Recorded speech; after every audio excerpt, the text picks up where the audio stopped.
ایک عارف تھے، اب پتہ نہیں یہ موضوع کہاں سے دماغ میں آ گیا، لیکن بہرحال یہ بھی عرض کرتا چلوں. وہ ایک عارف تھے، ان کا ایک شاگرد تھا نجف میں، پہلے بھی عرض کر چکا ہوں. ان کا ایک شاگرد تھے، میرے خیال میں سید علی قاضی طباطبائی عارف تھے، اور ان کے جو شاگرد تھے ان کا نام میرے ذہن میں نہیں آ رہا ہے، استغفر اللہ، اگر میں سوچوں تو شاید ذہن میں آ جائے، شاید نہیں آئے گا، نہیں ابھی نہیں آ رہا. وہ موچی تھے، لیکن وہ بہت بڑے عارف تھے. سید علی قاضی کے شاگردوں میں بڑے بڑے علماء بھی تھے. آیت اللہ بہجت ان کے شاگرد تھے. بڑے نامی گرامی علماء کے علاوہ ان کے پاس مختلف پیشوں سے تعلق رکھنے والے عرفاء بھی تھے. تو ان کے پاس ایک لوہے کا کام کرنے والے تھے کہ جو بغیر کسی وسیلے کے پگھلے ہوئے لوہے کو ہاتھ سے اٹھا کے کوٹ لیتے تھے. اسی طرح یہ موچی بھی تھے ان کے پاس، تو یہ بھی بڑے عرفاء میں سے تھے. تو ایک دن یہ ان کے پاس آئے اپنے استاد کے پاس، اور اپنے استاد سے کہا کہ میں آپ سے مشورہ کرنا چاہتا ہوں کہ کیا میں اپنی زوجہ کو طلاق دے دوں. تو انہوں نے کہا کہ کیا وہ نافرمان ہے؟ کہ نہیں نافرمان تو نہیں. کہ نہیں، پھر کیا وجہ ہے؟ کہ نہیں وہ نافرمان نہیں ہے، لیکن مسئلہ یہ ہے کہ وہ اس کے باپ کا انتقال ہو چکا ہے، اس کی ماں اکیلی ہے، وہ مجبور ہے کہ اپنی ماں کا ساتھ دے.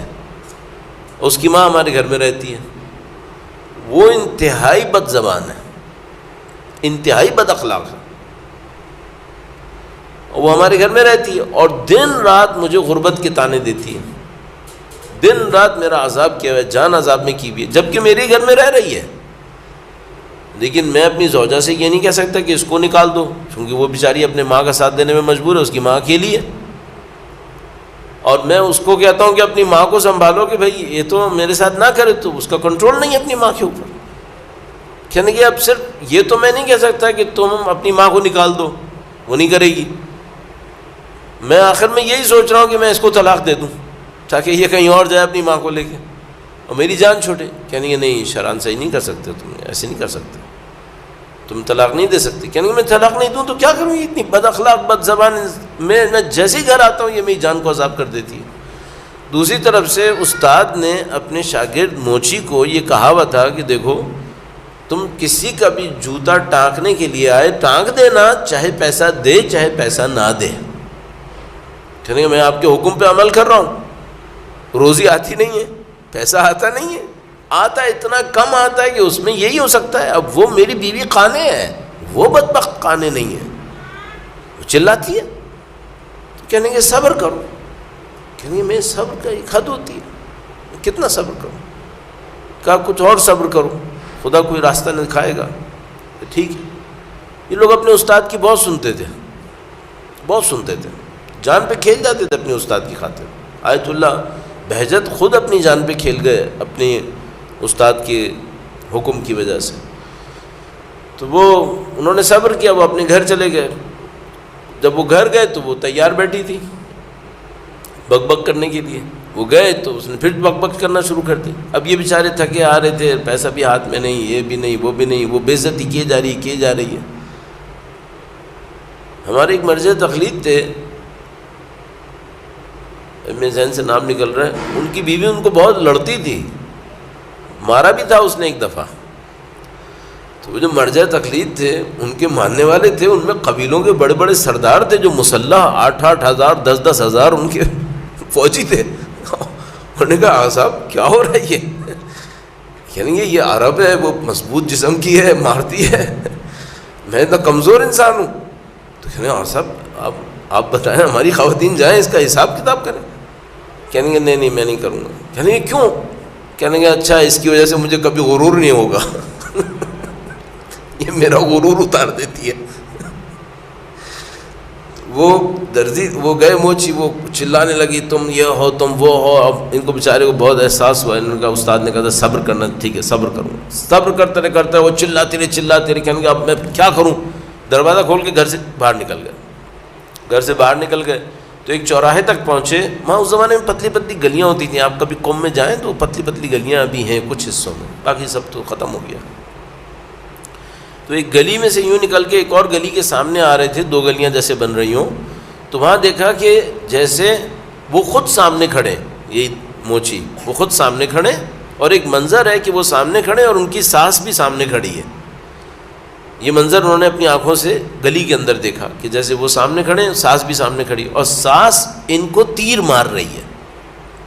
اس کے ہاتھ میں تیر کمان ہے، تیر مار رہی ہے. تو انہوں نے دیکھا کہ وہ جہاں تیر مارتی ہے ان کے بدن پہ، ان کی شبی کے بدن پہ، وہ جگہ نورانی ہو جاتی ہے، اور وہ جتنے تیر مار رہی ہے ان کے بدن کی نورانیت بڑھتی جا رہی ہے. انہوں نے منظر دیکھا، فوراً گھر گئے اور اس سے کہنی ہاں شروع ہو جاؤ بولو.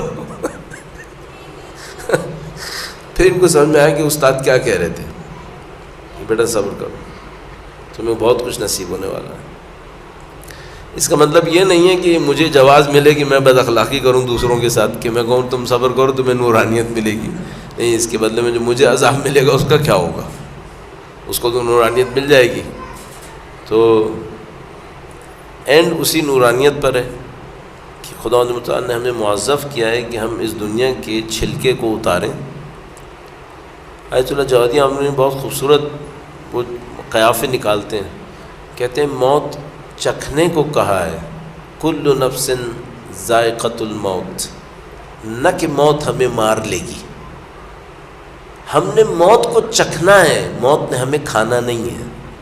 ہم نے باقی رہنا ہے، ہم نے چکھ کے آگے بڑھ جانا ہے. بس موت ہمیں مارے گی نہیں، ہم موت چکھیں گے، آگے بڑھ جائیں گے. یہ ہوگا انشاءاللہ.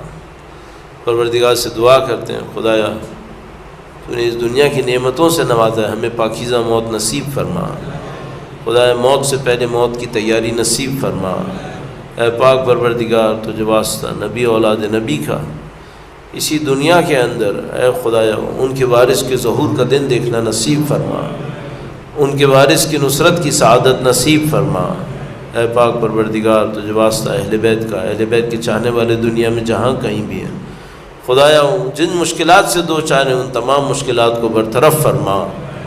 کچھ حالات اور ملک کے اندر خرابی کی طرف جا رہے ہیں، کچھ دوستوں کو پھر مشکلات کا سامنا کرنا پڑ رہا ہے. خدایا جو بھی اس دنیا کے اندر دشمنوں کی طرف سے جیلوں عدالتوں کی مشکلوں میں مبتلا ہیں، بحق امام موسیٰ کاظم باب الحوائج اسیر بغداد، ان تمام اسرا کی زندگیوں میں آسانیاں نصیب فرما. اے پاک پروردگار تجھے واسطہ نبی اولاد نبی کا سید و سردار مولا اور آقا امام آخر الزماں کے قلب مقدس کو ہم سے راضی و خوشنود فرما.